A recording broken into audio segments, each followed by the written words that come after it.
Mark Hale for the New York Post here from Post headquarters in Midtown Manhattan. We're going to talk a little Jets football today with our Jets beat writer, Brian Costello. 5 questions in 5 minutes. And Brian, let's start with this weekend's preseason game, Sunday night against the Bengals, the Jets' second preseason game. What's the biggest thing that you'll be looking for on Sunday night? I think it'll be just the starters being in there a little longer, so it'll be a better test for them to see what they can do against, the first teamers from Cincinnati. They only played one quarter against the Texans Monday night, so it really wasn't a decent sample size. What about with Plaxico Burress specifically, Brian? It sounds like he is going to play this Sunday night. I mean, will he be kind of the most fascinating guy on the field? I think so. I think that's going to be where your eyes go first. And, it'll depend on how often they throw to him to see if somebody else takes the spotlight, But everyone wants to see him. It's been almost 3 years since he's been on a football field, against another team. So everyone wants to see what he can do with Mark Sanchez and with Antonio Holmes on the other side. So that will be interesting to watch. Brian, let's talk about the offensive line a little bit. On Monday night against the Texans, they lost Rob Turner to a broken leg, one of their valuable backups. Is this game important this weekend to try to establish that some of these guys on their roster can be viable backups for them during the season? Yeah, I think so.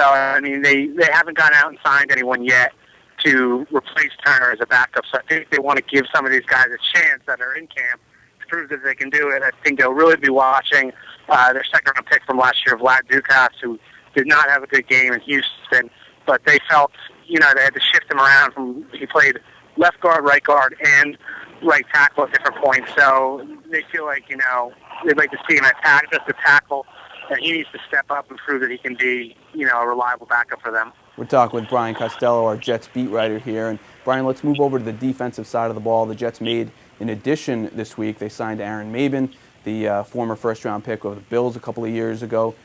Can he be a guy who significantly helps this pass rush, or are you skeptical that he's going to add much to this team defensively?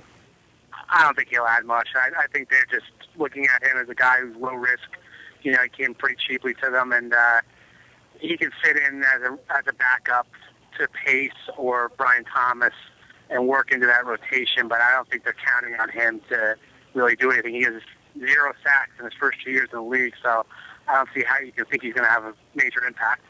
And Brian, let's talk about the special teams here. There's a couple of new units on this year's team. They're competing. 2 different guys competing for the punter position after they lost Steve Weatherford to the Giants. Jeremy Curley, the rookie from TCU, possible new return man. What did you see out of them against the Texans last week, and what will you be looking for on Sunday night against Cincinnati? Yeah, there wasn't, no one really jumped ahead in the punting competition against the Texans. Brian had it, they were up. Brian and TJ Conley both averaged right around the same in there against the Texans. Curley had one nice return against Houston. I think he's locked in there as the kickoff guy. I don't think there's going to be any question. That's how they see him.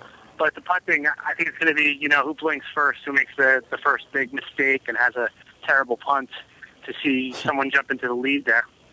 All right, so we got plenty to look for this weekend with Jets and Bengals. Plaxico Burress, the starters returning for the Jets after not playing that much this past week. Punting battle, Jeremy Curley, Aaron Maybin maybe making his debut, and the Jets' offensive line trying to show that they can be viable blockers and backups for the starting group. We'll talk to Brian a lot more during the season. You can follow him on Twitter at Brian Coz, that's C-O-Z. For the New York Post, I'm Mark Hale.